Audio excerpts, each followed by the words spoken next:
Hello everyone, कैसे हैं आप लोग।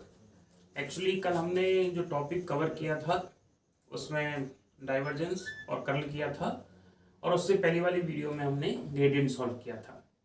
उम्मीद है आपको वो समझ में आया होगा। यदि आपकी कोई क्वेरी है, हमने जो होमवर्क में क्वेश्चंस दिए हैं या और क्वेश्चन प्रैक्टिस आपने की है, तो आप अपने क्वेश्चंस को हमारे टेलीग्राम चैनल पर भेज सकते हैं, ग्रुप पे सेंड कर सकते हैं। आज हम चाहते हैं कि जो असाइनमेंट आपको वन दिया गया है यूनिट एंड डायमेंशन का, आज उसके सॉल्यूशन पे बात हो। आपके कई सारे क्वेश्चन आए थे कि सर सॉल्यूशन अपलोड करो, तो चलिए, तो हम आज असाइनमेंट वन का सॉल्यूशन अपलोड कर रहे हैं। आप देख लीजिए, पहला जो क्वेश्चन है असाइनमेंट वन का, उसमें पहला है कि कोणीय आघूर्ण की विमा। पहला जो क्वेश्चन है वो है कोणीय आघूर्ण, ओके, एंगुलर मोमेंटम। तो ये लिंक करता है सीधा कोणीय संवेग से। इसका मतलब ये इन्फॉर्मेशन दे रहा है एल वेक्टर की, और हम जानते हैं एल बराबर आर क्रॉस पी होता है, okay. P is the momentum. यदि हम इसका डायमेंशन निकालना चाहते हैं तो L equal to R P sine लिख सकते हैं थीटा, और साइन थीटा की जो डायमेंशन है आपको पता है क्रॉस प्रोडक्ट है, तो यहाँ साइन थीटा आएगा। साइन थीटा की डायमेंशन m0 l0 t0 होती है, इसलिए नहीं लिखोगे तो भी काम चलेगा, क्योंकि साइन थीटा आपको बताया था जितने भी ट्रिग्नोमेट्री फंक्शन है उनकी विमाएं 0 0 0 होंगी, या उनकी डायमेंशन m0 l0 t0 होगी। तो यहाँ पे देखिए आप, r1 का जो विमा है वो l1 है। एक बार और फॉर्मूला लिख लें, r और p का फॉर्मूला होता है मास इंटू वेलोसिटी। सो r की विमा l1, m की विमा होगी m1 और l1 t minus 1, that is the dimension of velocity, ये मास और ये L1, तो m1 L2 t minus 1 is the answer of option first, okay. चलिए दूसरे क्वेश्चन की बात करें। What is the dimension of R and C? Here R is the resistance, C is the capacitance. आपको हमने बताया था कि जब RC की विमा पूछे, यदि वो RC की विमा पूछता है, L/R की डायमेंशन पूछता है, या LC की डायमेंशन पूछता है, रूट LC की, इन सबकी डायमेंशन टाइम के इक्वल होती है। RC जब किसी सर्किट में R और C पैरेलल जुड़े होते, सॉरी सीरीज में जुड़े होते हैं, तो एक इक्वेशन आती है I बराबर I नॉट ई की power minus T upon RC, और यहाँ जो T है वो टाइम कांस्टेंट होता है, और इसको रिलैक्सेशन टाइम भी कहते हैं। तो यहाँ से हम देख सकते हैं R और C की जो डायमेंशन है वो T के बराबर है, T1 के बराबर है, इसलिए RC की यहाँ सीधा डायमेंशन क्या लिखेंगे, T1। यदि आपसे L/R की पूछी जाए तो भी आप डायमेंशन T1 लिखेंगे, और आपसे रूट LC की पूछी जाए तो भी आप डायमेंशन जो है वो T1 लिखने वाले हैं। ध्यान रहे, एक फॉर्मूला पढ़ते हैं LCR सर्किट में।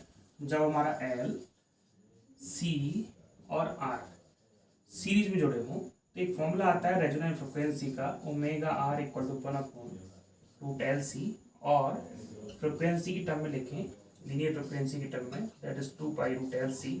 और हम जानते हैं जो FR होता है, फ्रिक्वेंसी होती है 1/टाइम पीरियड होता है। तो T की डायमेंशन जब कैलकुलेट करेंगे तो वो आ जाएगी √LC के। इसका मतलब LC की डायमेंशन जो है वो किसके बराबर है, टाइम के, T1 के। तो आप देख सकते हैं सेकेंड क्वेश्चन से हमको इन्फॉर्मेशन मिल रही है कि RC की जो डायमेंशन है वो T1 है, ऑप्शन नंबर 1 होगा, और L/R रूट LC की विमा भी कैपिटल T1 होगी। ध्यान रखना, यदि आपसे LC की विमा पूछ ले तो आप T1 नहीं लिखेंगे, फिर आप लिखेंगे T², क्योंकि रूट LC की विमा कितनी है जी, T1। तो ऐसे ही LC यदि रूट नहीं है या दोनों तरफ आपने स्क्वायर किया है तो ये भी स्क्वायर हो जाएगा। चलिए बात करते हैं तीसरे क्वेश्चन की। आघूर्ण की विमा क्या है। यहाँ जो आघूर्ण है वो जो लिंक रखता है बलाघूर्ण से, मतलब टॉर्क से। तो टॉर्क का विमा हम देख लें, क्वेश्चन नंबर 3 की बात कर रहे हैं। तो torque equal to R cross F, वैसे इसके बारे में बात हो गई थी एक बार और। तो टॉर्क का सीधा मतलब RF से है, साइन हमने इसलिए ले लिया क्योंकि डायमेंशन m0 l0 t0 है। इसकी डायमेंशन हो गई L1, इसकी होती है m1 L1 t माइनस 2, और आंसर आ गया m1 L2 t माइनस 2, और यही डायमेंशन किसकी होती है जी, ये डायमेंशन वर्क की भी होती है। चलिए बात करते हैं अगले स्वयं प्रेरण गुणांक, मतलब सेल्फ इंडक्टेंस की हमसे डायमेंशन पूछी है, मतलब बात कर रहा है वो इंडक्टर की एल की या स्वयं प्रेरण गुणांक की। तो हमने तरीका बताया था, यदि आपको डायमेंशन आर की निकालनी हो, रेजिस्टेंस की निकालनी हो, कैपेसिटेंस की निकालनी हो या एल की निकालनी हो, आप फॉर्मूला इस्तेमाल करेंगे डब्ल्यू का, मतलब कार्य का जब मैग्नेटिक फ्लक्स के रूप में या मैग्नेटिक एनर्जी के रूप में काम होगा। मतलब किसी सर्किट में यदि एल जुड़ा है और यहाँ जो एनर्जी स्टोर होती है वो मैग्नेटिक एनर्जी के रूप में होती है, जिसका वैल्यू होता है हाफ एल आई स्क्वायर। यदि यहाँ कैपेसिटर जुड़ा है तो यहाँ जो एनर्जी होगी वो होगी हाफ क्यू स्क्वायर अपॉन सी या हाफ सी बी स्क्वायर। और यदि यहाँ रेजिस्टेंस जुड़ा है तो यहाँ W जो किया होगा आई स्क्वायर आर टी। तो आप यहाँ से L की, C की और R की डायमेंशन इजी वे में कैलकुलेट कर सकते हैं, क्योंकि वर्क की डायमेंशन आप जानते हैं m1 L2 T-2 होती है और I की डायमेंशन आप एम्पियर जानते हैं, इसका A1 T1 होता है, इसका T1, इसका A1 T1। तो आप यहाँ से L को सेपरेट करेंगे तो L कितना आ जाएगा 2W अपॉन आई स्क्वायर। तो 2 का कोई डायमेंशन नहीं है, इसका होगा m1 L2 T-2 upon what is the I square A1 T1 का, सॉरी A1 का square, not a charge, that is the current का होता है A1। तो आंसर आ जाएगा जी m1 L2 T-2 A-2, that is the dimension of, fourth question है m1 L2 T-2 A-2। Okay ठीक है, ये आंसर होगा किसका, सेल्फ इंडक्टेंस का। ऐसे ही आप C की डायमेंशन भी निकाल सकते हैं और R की भी निकाल सकते हैं, तो आप निकाल लीजिएगा, आपको फायदा रहेगा। चलिए अगले क्वेश्चन की बात करते हैं, दैट इज अ 5 जो क्वेश्चन है उसमें थोड़ा सा तकलीफ है, अभी उसको आप थोड़ी देर के लिए अवॉइड करेंगे, उसके बाद हम इसको समझते हैं, ठीक है।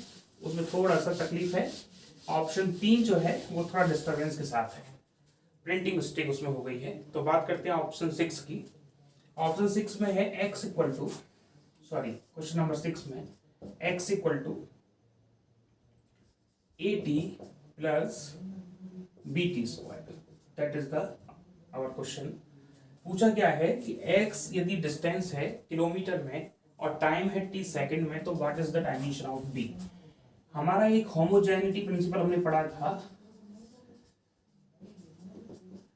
ये प्रिंसिपल क्या कहता है कि किसी भी इक्वेशन में जितने भी टर्म हैं उन सब की डायमेंशन शुड बी सेम, उन सब की डायमेंशन जो है वो इक्वल होनी चाहिए। वापस बोल रहे हैं, यदि किसी समीकरण में जितने भी आपकी टर्म हैं, जितने भी आपके पद हैं, उन सभी की विमाएं समान होनी चाहिए। इसका मतलब AT की जो डायमेंशन है वो x डिस्टेंस के इक्वल होगी, या इसकी जो यूनिट होगी AT की वो डिस्टेंस के इक्वल होगी, और BT स्क्वायर की यूनिट भी डिस्टेंस के इक्वल ही होगी। तो उसने पूछा है हमसे यूनिट पूछिए तो यूनिट बता देते हैं। इसका मतलब BT जो स्क्वायर है उसकी यूनिट भी x के बराबर होनी चाहिए, इसका मतलब उसकी यूनिट किलोमीटर में होनी चाहिए। उसने कहा है कि टाइम को हमने सेकंड में माना है तो सेकंड का स्क्वायर हो जाएगा, तो b का जो यूनिट आ गया वो आ गया किलोमीटर पर अपॉन सेकंड स्क्वायर। यदि वो हमसे पूछता कि व्हाट इज द डायमेंशन, तो आप किलोमीटर को लेंथ लिख देते, इसको T-2 कर देते, तो इसका डायमेंशन आ जाता है L1 T-2। इसका मतलब जो यहाँ b है एज ए एक्सेलरेशन इस्तेमाल किया गया है।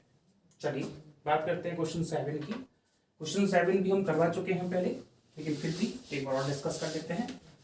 इसमें पूछा गया what is the dimension of viscosity constant या फैक्टर। विस्कोसिटी की डायमेंशन निकालने के लिए कई सारे फॉर्मूले होते हैं। एक तो स्टोक्स का नियम आता है जिसमें टर्मिनल वेलोसिटी निकाली जाती है।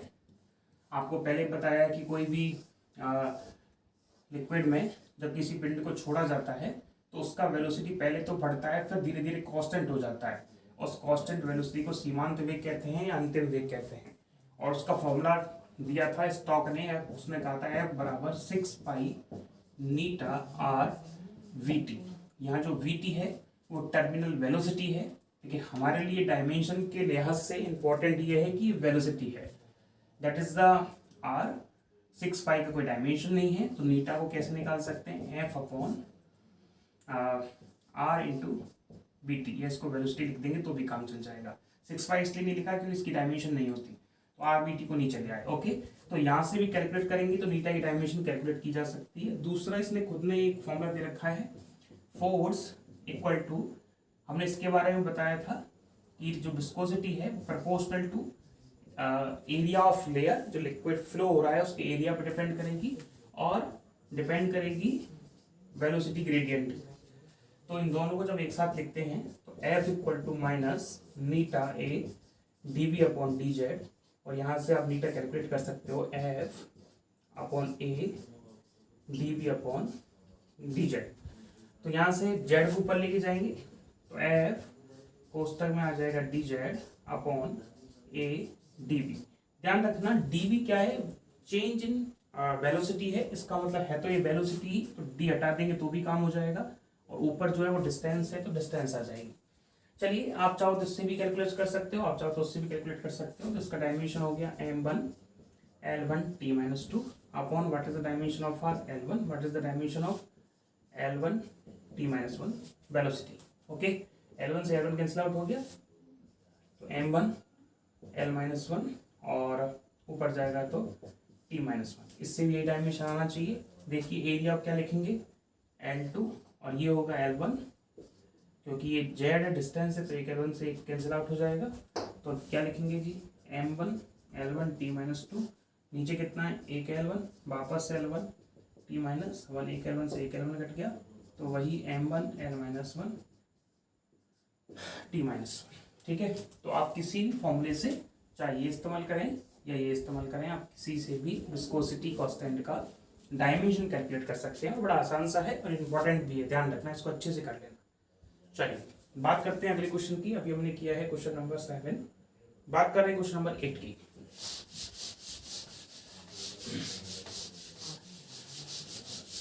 देखिए क्वेश्चन नंबर जो 8 कहता है वो कहता है कि एक स्प्रिंग है, हाँ जी आपको समझ में आ गया होगा, विस्कोसिटी श्यानता है, प्रॉपर्टी है किसकी, लिक्विड की। ध्यान रखना, क्वेश्चन नंबर 8 की बात कर रहे हैं हम लोग। क्वेश्चन नंबर 8 कहता है कि एक स्प्रिंग में बंधे द्रव्यमान m की आवृत्ति f है।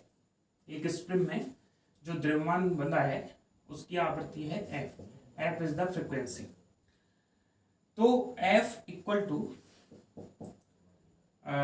c m x and k y, जहां c की कोई डायमेंशन नहीं, what is the value of x and y।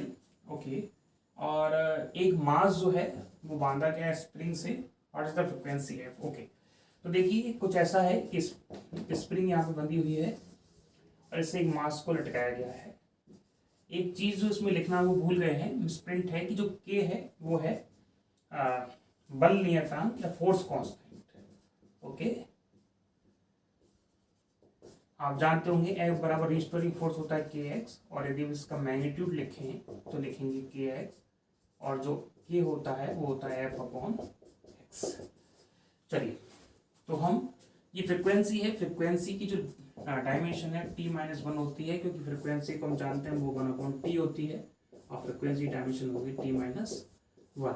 तो इक्वल c की कोई डायमेंशन नहीं, उसने कहा है कि डायमेंशन लेस है, तो इसको हमने नहीं लिखा है। m का डायमेंशन होता है m1, ये आ गया x, और k का डायमेंशन यहाँ से कैलकुलेट करेंगे, k होता है f, तो m1 L1 T-2, x क्या है, दैट इज द L1, क्योंकि x डिस्टेंस है जहाँ तक उसको डिस्प्लेस किया गया है, और यह आ जाएगा y। हाँ जी, mx m1 L1 से L1 कैंसिल आउट हो गया, T-2 y। तो देखिए टोटल m कितना है जी, mx और एक ये रहा my, और टोटल टाइम कितना है। चलो एक स्टेप और बढ़ा लेते हैं, आपको बुरा लग जाएगा फिर कि सर जी जल्दीबाजी करते हैं। ये लीजिए m टोटल बताइए x प्लस वाई, और टोटल टाइम कितना हो गया जी -2y, और ये आ गया T-1 कंपेयर कीजिए, m इधर है नहीं, या इसको हम m0 लिख सकते हैं, तो सीधा सीधा x प्लस वाई बराबर क्या आ गया 0। हम कंपैरिजन कैसे करते हैं देख लीजिए, इधर m का जो डायमेंशन होगा x प्लस वाई वो इधर के डायमेंशन के बराबर होना चाहिए, तो इधर डायमेंशन कितनी है 0, इधर x प्लस वाई है तो x प्लस वाई बराबर 0, इधर -1 है तो -1 अपन का आगे -2y, माइनस से माइनस कैंसिलेट हो गया, y बराबर आ गया हाफ, आपको दिख नहीं रहा होगा पर y बराबर आ गया हाफ।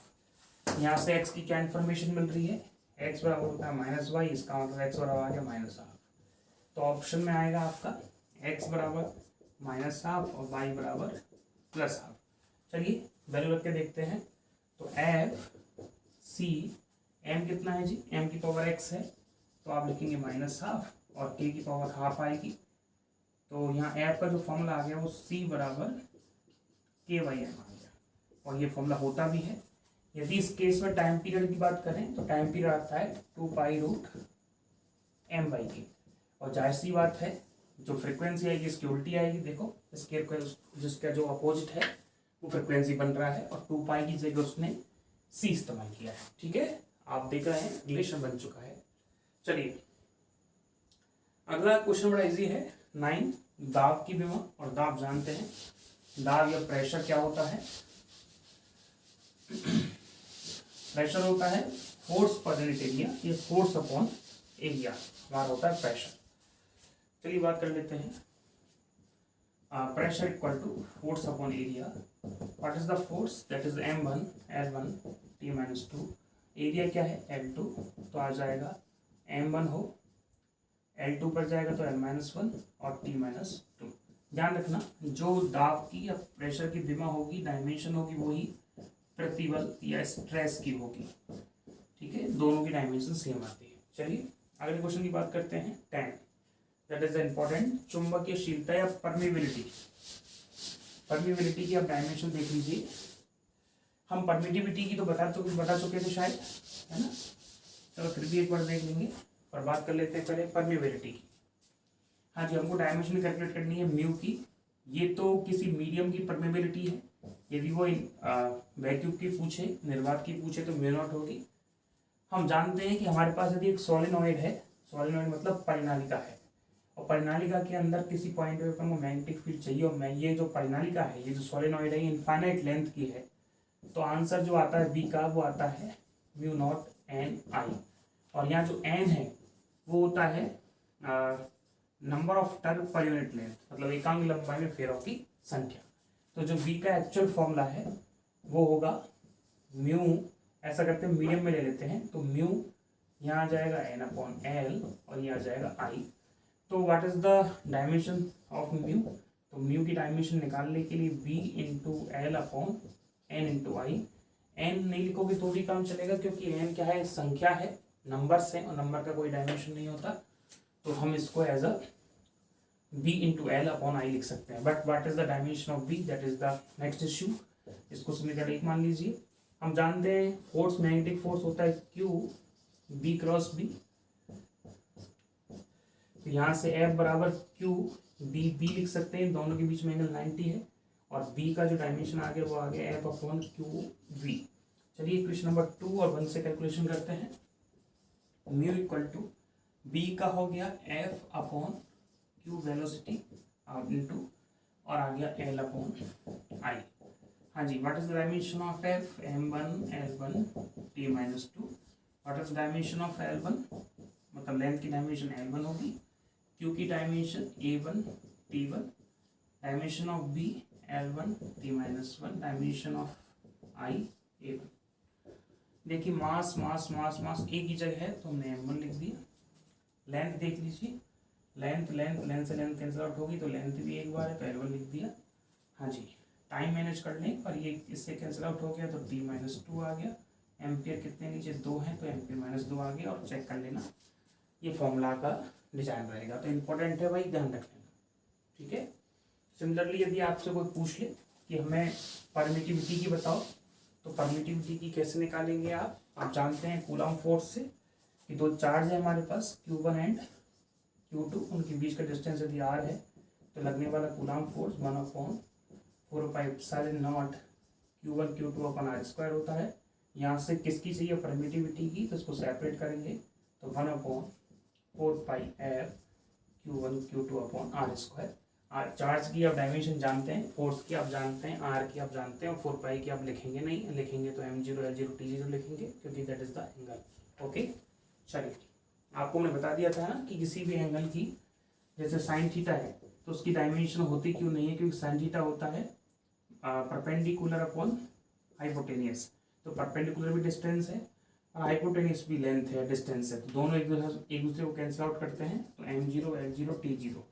सिमिलरली ये भी कोई एंगल थीटा है और कोई ऐसा आर्क तैयार करता है, तो थीटा बराबर होता है arc upon radius. Okay, so arc is the length, radius is the length, तो लेंथ से लेंथ कैंसिल आउट हो जाएगी, तो m0 l0 t0 हमने पहले बताया हुआ है, आपको शायद याद हो। हाँ जी, क्वेश्चन नंबर कौन सा है ये, म्यू, आई थिंक 10वां हो गया है, बात कर रहे हैं 11वें क्वेश्चन पे। चलिए 11वां क्वेश्चन हमने आरपीएससी के लिए दे दिया है, बाकी का यूपी पीजीटी में या पूछते नहीं है, पर फिर भी तरीका बता रहे हैं, आ गया है इस वजह से। चलिए इसमें उसने क्या पूछा है आपसे, अच्छा ठीक है, एरर्स पूछी है। तो उसने एक मास दिया है, क्वेश्चन नंबर कर रहे हैं अपन लोग 11, एक मास दिया है और एक वॉल्यूम दिया है। ओके, तो मास दिया है, उसने कहा 22.42 ग्राम मास है और उसमें जो एरर है वो है 0.01 ग्राम की। दूसरा जो इंफॉर्मेशन है वो है 4.7 सेंटीमीटर क्यूब जो है आपका वॉल्यूम है और उसमें जो एरर है वो है 0.1 सेंटीमीटर क्यूब। तो सबसे पहले इस इंफॉर्मेशन से, जो इंफॉर्मेशन दी गई है उसमें आपको एक तरह से ये m दे रखा है, ये डेल्टा m दे रखा है, ये v दे रखा है, ये डेल्टा v दे रखा है, और हम जानते हैं कि जो डेंसिटी होती है वो होती है m/b, और आप डेंसिटी में यदि रिलेटिव एरर चाहते हैं, दो एरर्स होती है, एक रिलेटिव एरर, एक परसेंटेज एरर। तो यदि हम डेंसिटी में रिलेटिव एरर चाहते हैं तो delta d/d equal to delta m/m plus delta v/b होगी, और यदि हम परसेंटेज एरर चाहते हैं तो delta d/d into 100 percentage equal to delta m/m into 100 percentage plus delta v/v into 100 percentage. Okay, उसने शायद परसेंटेज एरर ही पूछी है, हाँ परसेंटेज पूछी है, तो डेल्टा m का वैल्यू देखिए कितना है 0.01, m का वैल्यू कितना है 22.42 into 100 plus what is the value of delta v, that is 0.1, नीचे कितना आ जाएगा 4.7 इंटू 100। आप इन दोनों को सॉल्व करेंगे तो आई थिंक जो भी आंसर आ जाएगा सॉल्व कर लेना, मल्टीप्लाई करके, जैसे कि ये तो 1/22.42% हो गया है और ये हो गया है 10/4.7%। आप इनको सॉल्व कर लेना, आपका आंसर आ जाएगा। ठीक है, चलिए अगले क्वेश्चन की बात करते हैं, क्वेश्चन नंबर 12। हाँ ये अच्छा क्वेश्चन है, इसको देखते हैं। आप सोच रहे होंगे सर जब वॉल्यूम नीचे था तो आपने इसको ऐड क्यों किया, जैसे अभी हमने लिखा था delta d/d equal to delta m/m, तो आपने डेल्टा v/v क्यों नहीं किया, माइनस क्यों नहीं किया, क्योंकि ध्यान रखिए साहब अभी हम एरर्स कैलकुलेट कर रहे हैं, त्रुटियां गिन रहे हैं, और त्रुटियां हमेशा जुड़ती हैं, कभी घटती नहीं है, इस वजह से हमने प्लस इस्तेमाल किया है। ठीक है, चलो बात करते हैं। आरपीएससी में ये बहुत अच्छे से आती है, क्वेश्चन आता ही आता है, इस वजह से वहाँ जब पढ़ाएंगे अच्छे से एक एक डेरिवेशन को लेके करवाएंगे। चलिए वर्तमान समय में हमारा जो फोकस है वो यूपी पीजीटी प्रवक्ता परीक्षा पे है, तो हम कोशिश कर रहे हैं उन्हीं टॉपिकों पे बेहतरीन तरीके से ध्यान देने की जो इस पेपर के लिए इम्पोर्टेंट है। आने वाले कुछ समय में आरपीएससी का अलग से बैच चालू होगा। चलिए बात करते हैं 12। दाब है P, प्रेशर है, C वेलोसिटी ऑफ लाइट है, एंड S है रेडिएशन एनर्जी पर unit area per unit time. जो हमारा है S, ये क्या है, एनर्जी पर unit area per unit time. कह रहा है कि कौन सी विमा, इसकी कोई विमा नहीं होगी, एक इक्वेशन बनाई है उसने Px Sy और Cz। ऐसा कह रहा है कि कौन सा जो ऑप्शन है इसका फिट नहीं होगा, या कहें एक्स वाई जेड की क्या वैल्यू लें कि हमारा आंसर m0 l0 t0 आ जाए। तो चलिए हम सॉल्व कर लेते हैं। हमारा आंसर चाहिए हमको l0 t0। Okay, what is the dimension of pressure, pressure की डायमेंशन होती है m1 l-1 t-2, और ऊपर कितना है x। What is the dimension of s, ऐसी दिया ना इसने, हाँ S, what is the dimension of S? Energy, energy होती है m1 l2 t minus 2। What is the dimension of area? l2 time का t1 पावर आ जाएगा बाई, हाँ जी, what is the dimension of c? That is the velocity. तो velocity की dimension आपने लिख दी। चलिए हाँ, इसको लिख सकते हैं mx l minus x t minus 2x।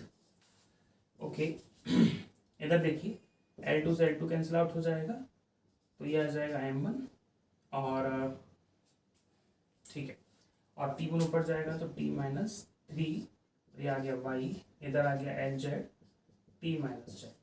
चलिए एक स्टेप और बढ़ा लेते हैं, mx l minus x t minus 2x, हाँ जी, my t माइनस 3y, और इधर से L Z that is not a 2, that is a Z t minus Z.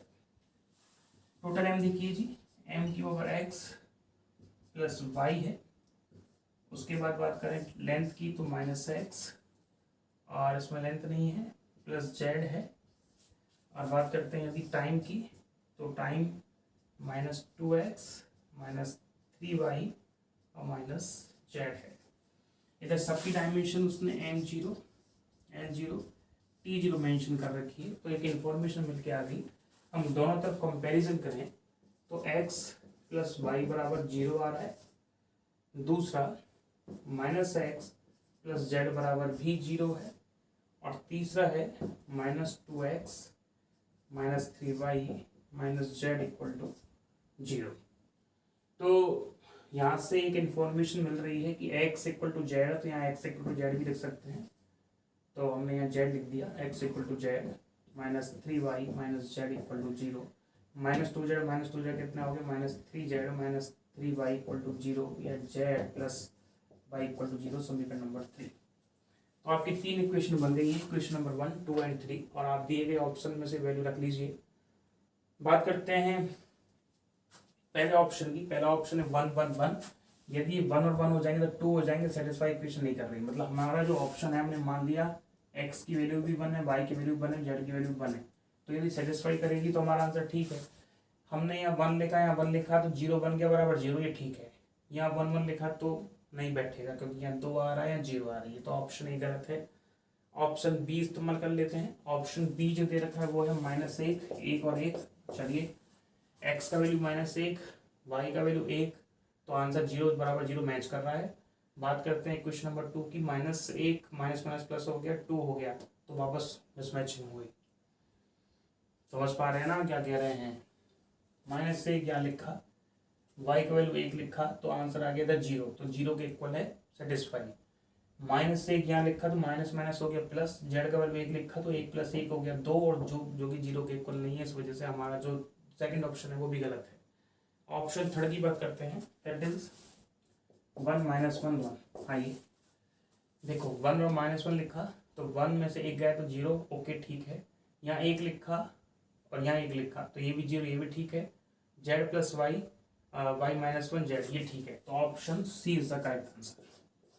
ठीक है, ऐसे इस क्वेश्चन को ऑप्शन से आप कर सकते हैं। अगला है गुरुत्वाकर्षण नियतांक की विमा निकालिए। Next is dimension of gravitational constant जी।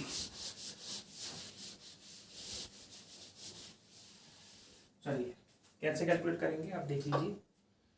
हम जानते हैं कि दो मास है m1 और एक दूसरा मास है m2, उनके बीच में r डिस्टेंस है, और हम जानते हैं कि ग्रेविटेशनल फील्ड या ग्रेविटेशनल फोर्स लगा है, तो उनके बीच में कैसा नेचर का होता है, वो अट्रैक्टिव नेचर का फोर्स होता है F proportional to m1 m2 और अपॉन r²। जब कांस्टेंट हटाते हैं तो एक आता है कांस्टेंट, सॉरी जब प्रोपोर्शनलिटी का साइन हटाते हैं तो एक कांस्टेंट आता है, दैट इज g, जिसको ग्रेविटेशनल कांस्टेंट भी कहते हैं। और यहाँ g को सेपरेट कर लीजिए, तो F r² upon m1 m2, और यहाँ आप अपना वैल्यू रखेंगे f का, अभी बता दिया है r का और m1 m2 का, तो आपका आंसर हो जाएगा।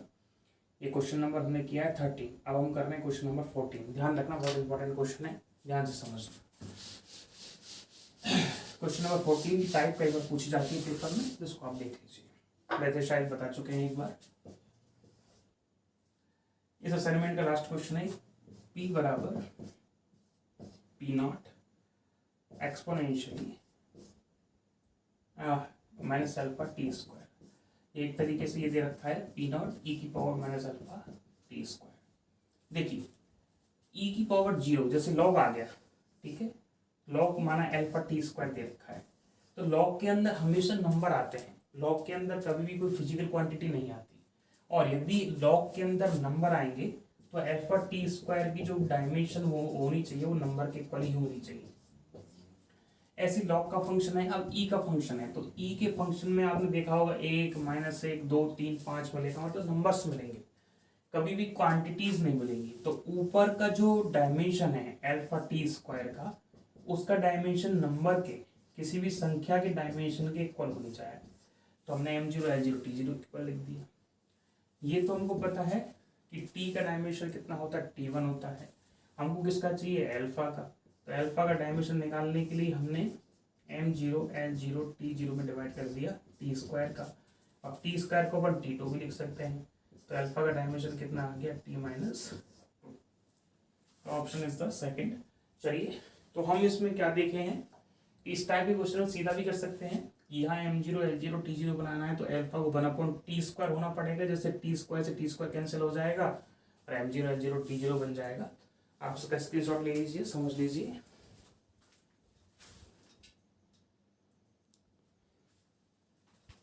ओके, उम्मीद है कि पहले असाइनमेंट आपको अच्छा लगा होगा, उसके क्वेश्चन आपको पसंद आए होंगे।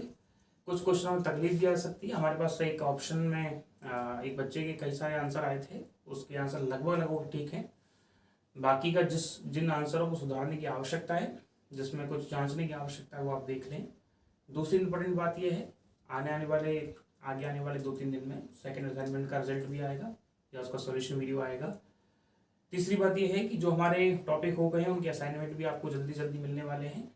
लॉकडाउन सिचुएशन चल रही है तो थोड़ा प्रिंट होने में टाइम लग जाता है। बाकी का कल मिलेंगे नए टॉपिक के साथ। Thank you.